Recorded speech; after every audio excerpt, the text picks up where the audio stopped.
Hello everyone, I am Neha Sharma and welcome to my channel Science Academy। मैंने आपको पहले बताया था, मैंने ये चैनल स्पेशली फोकस किया है उन स्टूडेंट्स के लिए जो इस पेंडेमिक टाइम में ट्यूशन अफोर्ड नहीं कर पाते। सबसे पहले मैंने बोर्ड क्लासेस के लिए 10th क्लास ली है, उसके बाद मैं बाकी क्लासेस भी लूँगी। मेरी ये वीडियो बायलिंगुअल रहेगी क्योंकि मेरे बहुत सारे स्टूडेंट्स गवर्नमेंट स्कूल से हैं जो हिंदी मीडियम के हैं। ये स्पेशली मैं उन लोगों के लिए बना रही हूँ, तो ये मेरी जो वीडियो है बायलिंगुअल रहेगी। ठीक है, चलिए स्टार्ट करते हैं। मैंने पिछली वीडियो छोड़ी थी अपनी एक्टिविटी 1.7, सो मैं इसको आगे और फॉरवर्ड करती हूँ। Now you can see activity 1.7, इसमें दिखाया हुआ है इलेक्ट्रोलाइसिस ऑफ वाटर। ठीक है, डिकम्पोजिशन रिएक्शन का ये एग्जाम्पल है इलेक्ट्रोलाइसिस ऑफ वाटर। होता क्या है इलेक्ट्रोलाइसिस ऑफ वाटर में, जब इलेक्ट्रिसिटी से हम डिकम्पोज करते हैं कोई भी सब्सटेंस को। ठीक है, यहाँ पे हमने वाटर को डिकम्पोज किया है यूजिंग इलेक्ट्रिसिटी, इसीलिए इस प्रोसेस को बोला जाता है इलेक्ट्रोलाइसिस ऑफ वाटर। वाटर का आप कह सकते हैं विखंडन करना, उसको डिकम्पोज करना यूजिंग इलेक्ट्रिसिटी, बिजली द्वारा। ठीक है, आप देखेंगे एक मग सेटअप है, इसमें 2 ड्रिल करा है नीचे और 2 इलेक्ट्रोड डाले हैं। राइट, इन दोनों इलेक्ट्रोड्स एनोड और कैथोड को एक बैटरी 6 वोल्ट बैटरी से अटैच किया हुआ है। हमने क्या किया है, हमने एक मग में वाटर लिया है, क्योंकि वाटर आपको पता है कि वो इलेक्ट्रिसिटी कंडक्ट नहीं कर सकता। वाटर एक बैड कंडक्टर है, इसलिए हमने इसमें पहले अल्कलाइन मीडियम कुछ भी डाला है ताकि वो कंडक्ट कर सके इलेक्ट्रिसिटी। नाउ हमने टेस्ट ट्यूब्स को इंसर्ट किया है, इन्वर्टेड उल्टा करके डाला हुआ है, और हमने फिर इलेक्ट्रिक करंट पास कर दिया। राइट, 6 वोल्ट बैटरी जो दी है बच्चों, वो हमने करंट पास कर दिया।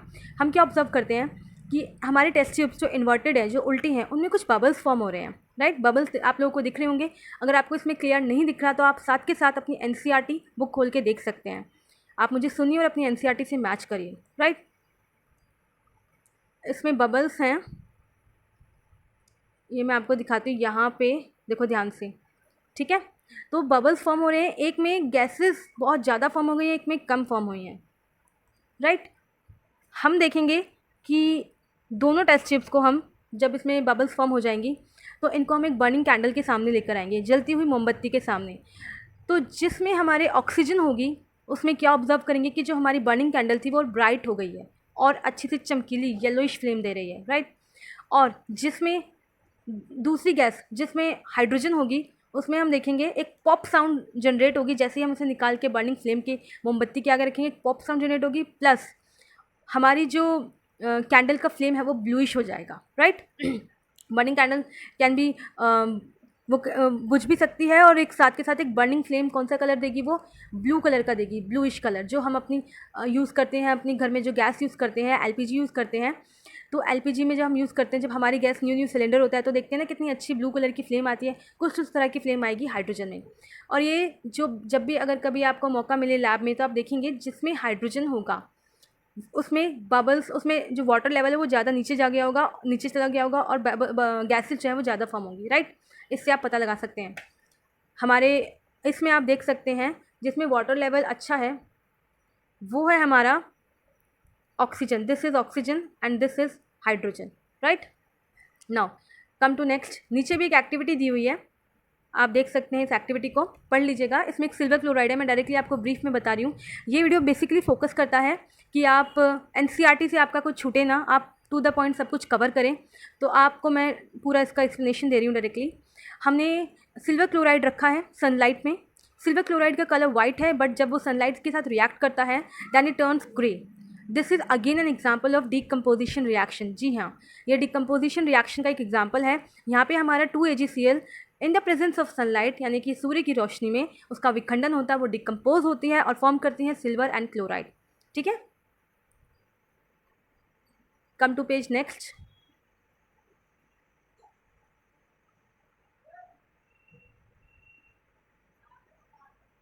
Yes, next page again silver bromide also behave in the same way. आप देखेंगे यहाँ पे सिल्वर ब्रोमाइड का एग्जाम्पल दिया हुआ है, वो भी इसी वे में फॉर्म करते हैं, बिहेव करते हैं।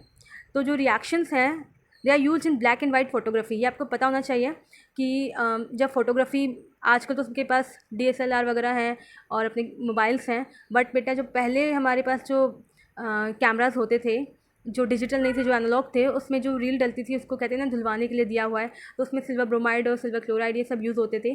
These are use. तो जब हमारा जो नेगेटिव होता है उससे जो फ़ोटोज़ आती हैं वहाँ पे केमिकल्स यूज़ होते हैं। राइट, अब आप देखेंगे अगली एक और एक्टिविटी दी हुई है। Now this time the reaction is displacement reaction. Displacement reaction मैं आपको पूरा सेटअप बताती हूँ। 1.9 एक्टिविटी, ये नेक्स्ट पेज में ज़्यादा अच्छे से है। देखिए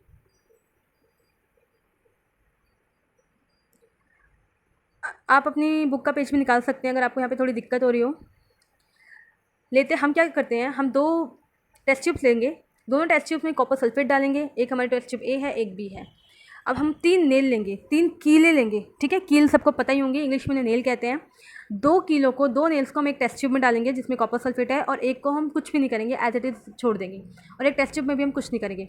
कुछ टाइम के बाद हम नोट करते हैं कि जिस टेस्ट ट्यूब में हमने कॉपर सल्फेट वाले टेस्ट ट्यूब में जिसमें हमने 2 नेल यानी 2 कील रखी थी, तो वो टेस्ट ट्यूब का कलर कॉपर सल्फेट का ब्लू से थोड़ा फेड हो जाता है। आप अपनी बुक के इस पेज में देख सकते हैं। इससे ये पता चलता है कि आपका जो आपने रिएक्शन किया है नेल्स डाल के, दोनों Fe और CuSO4 आपस में डिस्प्लेस हो गए हैं और फॉर्म करा है FeSO4, राइट। कॉपर सल्फेट को डिस्प्लेस करके आयरन सल्फेट के साथ रिएक्ट कर गया है। इसीलिए आप कंपैरिजन में देखेंगे, एक टेस्ट ट्यूब जिसमें हमने कुछ नहीं किया था वो ओरिजिनल कलर है, और जिसमें हमने नेल्स डाली थी वो कलर फेड हो गया है, राइट। आई होप आपको क्लियर हो गया हो। अब नीचे आप लोग देखेंगे double displacement reaction. Yes, double displacement reaction देखिए। अब यहाँ पे डबल से नाम से पता चल रहा है कि डिस्प्लेसमेंट जो है वो डबल हो रहा है। तो आप सबसे अच्छा एग्जांपल आपका ये दिया हुआ है, हमने लेना है sodium sulphate and barium chloride, right. दोनों अलग अलग टेस्ट ट्यूब में, एक टेस्ट ट्यूब में हमने सोडियम सल्फेट लिया है, एक टेस्ट ट्यूब में हमने बेरियम क्लोराइड लिया है। हमने इन दोनों को मिक्स कर दिया। क्योंकि ये दोनों सॉल्युबल नहीं हैं, तो मिक्स होने के बाद ये डिस्प्लेस तो हो रहे हैं, बट ये सॉल्युबिलिटी क्राइटेरिया नहीं है, यहाँ पे प्रेसिपिटेशन फॉर्म हो रहा है। प्रेसिपिटेशन क्या होता है, क्लाउडी अपीयरेंस होता है, जैसे बादल से होते हैं ना, वैसे जब टेस्ट ट्यूब में हमने 2 चीज़ों को, 2 मिक्स को मिला दिया, 2 सॉल्यूशंस को, और वो मिक्स तो हो नहीं रहे हैं, तो वो क्लाउडी जैसे बादल जैसे कुछ प्रेसिपिटेट रिएक्ट कर देंगे, तो ये प्रेसिपिटेशन रिएक्शन भी कहलाई जाती है। इसमें आप अपनी बुक, इसमें आप देख सकते हैं ये रिएक्शन है, ये रिएक्शन बहुत इंपॉर्टेंट है। Sodium sulphate plus barium chloride give rise to barium sulphate and sodium chloride. दोनों एक दूसरे को डिस्प्लेस कर रहे हैं। सोडियम रिएक्ट कर गया क्लोराइड के साथ, एंड बेरियम ने रिएक्शन किया है सल्फेट के साथ, और फॉर्मेशन हो गया है इनका, राइट। तो ये है डबल डिस्प्लेसमेंट रिएक्शन। नेक्स्ट आ गया oxidation and reduction. Oxidation and reduction important है, बहुत लोगों को इसमें हमेशा कन्फ्यूजन रहती है, इसमें कुछ कन्फ्यूजन की बात नहीं है। ऑक्सीडेशन से आपको समझना है कि ऑक्सीजन का ऐड हो रहा है, ऑक्सीजन ऐड हो रही है, राइट। ऑक्सीजन ऐड हो रही है और हाइड्रोजन रिड्यूस हो रहा है, सिंपल। रिडक्शन में इसका सीधा उल्टा, रिडक्शन में ऑक्सीजन रिड्यूस होती है और हाइड्रोजन ऐड होती है। आपको कुछ ध्यान नहीं रखना, ऑक्सीडेशन नाम सुनते ही आपके दिमाग में आ जाना चाहिए ऑक्सीडेशन, अच्छा ऑक्सीजन ऐड हो रही है। रिडक्शन, ओके हाइड्रोजन ऐड हो रही है, ठीक है। तो जिस रिएक्शन में रिएक्टेंट, जब रिएक्शन हम करते हैं तो प्रोडक्ट में ऑक्सीजन ऐड हो गई, मतलब प्रोडक्ट में हमें एक ऑक्सीजन साथ में मिली है उसके, तो हम कह देंगे ये एक ऑक्सीडेशन रिएक्शन है, ठीक है। और अगर हाइड्रोजन ऐड हो रही है तो हम कह देंगे कि ये एक रिडक्शन, रिडक्शन क्या है, रिडक्शन रिएक्शन है, राइट। आप यहाँ पे देखिए ध्यान से, आपका ये दिया हुआ है, राइट। इसमें देखिए क्या फॉर्म हो रहा है, क्या फॉर्म नहीं हो रहा है। आपको नीचे दिया हुआ है, ये एग्जाम्पल दिया हुआ है, जब एक रिएक्शन में ऑक्सीडेशन और रिडक्शन दोनों साथ साथ होते हैं तो उसको कहते हैं रिडॉक्स रिएक्शन। ये थोड़ा सा इंपॉर्टेंट है, इसको ध्यान रखिए। रिडॉक्स रिएक्शन किसे कहते हैं, मैं यहाँ पे अंडरलाइन कर रही हूँ, आप अपने एनसीईआरटी में अंडरलाइन कर लीजिएगा। Such reactions are called oxidation reduction reaction, right. देख लीजिए रिएक्शन को।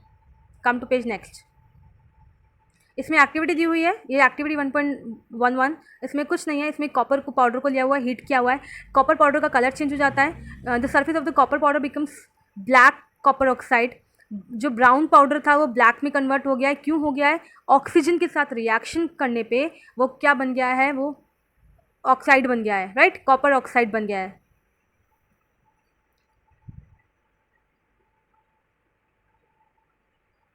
आप यहाँ पे देख सकते हैं, the copper oxide is losing oxygen and is being reduced, the hydrogen is gaining oxygen and is being oxidise. आप इसमें कह सकते हैं कि एक रिएक्टेंट ऑक्सीडाइज हो रहा है और दूसरा रिड्यूस हो रहा है एट द सेम टाइम, इसीलिए इसको रिडॉक्स रिएक्शन कहा गया है। Now come to the end of the chapter, corrosion and rancidity. बेटा इसमें कोरोजन में बहुत लोग गलत समझते हैं। कोरोजन को सोचते हैं कि जो रस्टिंग ऑफ आयरन है, जो जंग लग रहा है, उसे कोरोजन कहते हैं। दिस इज़ नॉट डन, ये दिस इज़ नॉट करेक्ट, ये कोरोजन नहीं होता। कोरोजन, रस्टिंग ऑफ आयरन इसका एक टाइप कह सकते हैं आप। कोरोजन क्या है? जब कोई भी मेटल अटैक होता है उस पर बाहर की कोई भी सब्सटेंस से, कैसे? जैसे मॉइस्चर, एसिड एक्सेट्रा, ये जब एक कोई भी मेटल पे अटैक करते हैं तो वो मेटल का ऊपर का सरफेस ख़राब हो जाता है, कोरोड हो जाता है, and this process is called corrosion. तो black coating on silver and green coating on copper जो है वो इसके एग्जांपल है। आपने देखा होगा चांदी की, अगर आपके पास कुछ चीज़ है, चांदी की अंगूठी है, चांदी की चेन है, तो कुछ टाइम के बाद वो ब्लैक ब्लैक सी होने लग जाती है। क्यों? क्योंकि उस पर बाहर ऑक्सीजन, मॉइस्चर रिएक्ट कर रही हैं और उसका ऊपर का लेयर वो ख़राब होता जा रहा है। इसी तरीके से जो हमारे कॉपर के बर्तन होते हैं, कॉपर के बर्तन भी थोड़े टाइम बाद ग्रीन हो जाते हैं, तो उसे भी हमें क्लीन करना पड़ता है time to time. Similarly iron पे भी अटैक होता है, बट आयरन पे आप देखेंगे कि जब मॉइस्चर वाला वेदर होता है, जब मानसून होता है, तब आयरन के हमारे बहुत सारी चीज़ें ख़राब हो जाती हैं। स्पेशली जो घरों में कूलर यूज़ करते हैं तो देखते हैं कि कूलर जो लोहे का, उसके नीचे की परत जो होती है वो कटने लग जाती हैं, ख़राब हो जाता है, गल जाता है। तो क्या होता है, उस पर जो ह्यूमिडिटी वाला वेदर होता है, उसमें सॉल्ट कंटेनिंग होता है, वो मॉइस्चर होता है, तो वो उस पर अटैक करता है, जिसे हम कहते हैं जंग लगना या फिर रस्टिंग ऑफ आयरन। ठीक है, तो कोरोजन क्या है? कोई भी मेटल का अपर का सरफेस जब खराब होता है उसे कोरोजन कहते हैं। खाली आयरन की बात नहीं, यहाँ पे कॉपर भी हो सकता है, सिल्वर भी हो सकता है, एनी मेटल। बट रस्टिंग की अगर बात करें, रस्टिंग स्पेशली होता है जब आयरन खराब होता है, आयरन, रस्टिंग ऑफ आयरन बोलते हैं। ठीक है, नाउ रेंसिडिटी। रेंसिडिटी, इसमें कुछ बच्चे, मुझे याद है लास्ट ईयर कुछ बच्चे कंफ्यूज हो गए थे रेंसिडिटी और कोरोजन में। इसमें कोई कंफ्यूजन की बात नहीं है। रेंसिडिटी क्या है? जब हमारे फैटी और ऑयली जो खाना है हमारा, जब वो ऑक्सीडाइज हो जाता है तो उसमें स्मेल ख़राब आती है, वो रेंसिड हो जाता है। आप देखेंगे चिप्स वगैरह के पैकेट जो मार्केट में मिलते हैं उनमें बहुत ज़्यादा हवा भरी होती है, फिर आप उसे एकदम से खोलते हैं और थोड़ी सी चिप्स निकलती है, ये सभी देखते हैं। तो उसमें होता क्या, उसमें जो पैकर्स होते हैं वो नाइट्रोजन मिक्स करते हैं। नाइट्रोजन गैस जो होती है वो हमारे चिप्स को फ्रेश रखती है और क्या बोलते हैं उसको, कुरकुरे रखती है, मतलब क्रिस्पी रखती है। ठीक है, ताकि वो ख़राब ना हो। और आप जब भी कोई भी पैकेट खरीदते हैं तो ऐसा बहुत ही रेयर होता है कि आपका पैकेट जो है जिसमें ऑक्सीजन है, जिसमें नहीं है वो तो ख़राब हो ही जाएंगे, जिसमें ऑक्सीजन कह रही हूँ, नाइट्रोजन है, वो हमेशा फ्रेश रहती हैं और वो कभी भी आपको उसमें स्मेल नहीं आएगी। लेकिन अगर आप घर में कुछ बनाएंगे और उसको रख देंगे एयर टाइट कंटेनर में, अगर नहीं रखा, ऐसे ही रख दिया, तो आप देखेंगे अगले दिन या 2 दिन में ही आपकी जो नमकीन है या जो भी चिप्स हैं उनमें एक स्मेल आती है, अजीब सी ऑयली ऑयली स्मेल, और वो उनका टेस्ट भी ख़राब आता है। तो उसको हम कहते हैं रेंसिडिटी। ठीक है, तो ये है हमारा चैप्टर। आई होप आपको चैप्टर समझ आ गया होगा। अगर आपको मेरा पढ़ाया हुआ अच्छा लग रहा है तो प्लीज़ सब्सक्राइब करिए, वीडियो को लाइक करिए और जितना हो सके शेयर करिए। इस पैंडेमिक टाइम में आई होप आप सभी बाहर ट्यूशन्स के लिए नहीं जा पा रहे हैं तो घर बैठ के पढ़ाई करिए। मैं, अगर आपको कोई डाउट है तो आप मुझे कमेंट बॉक्स में लिख सकते हैं, पूछ सकते हैं। स्कूल खुल जाएंगे स्टूडेंट्स तो बात ही ठीक है, लेकिन इस टाइम पे थोड़ा आप stay home and stay safe और पढ़ाई करिए जितना हो सके। कोई डाउट हो तो पूछिए। Thank you.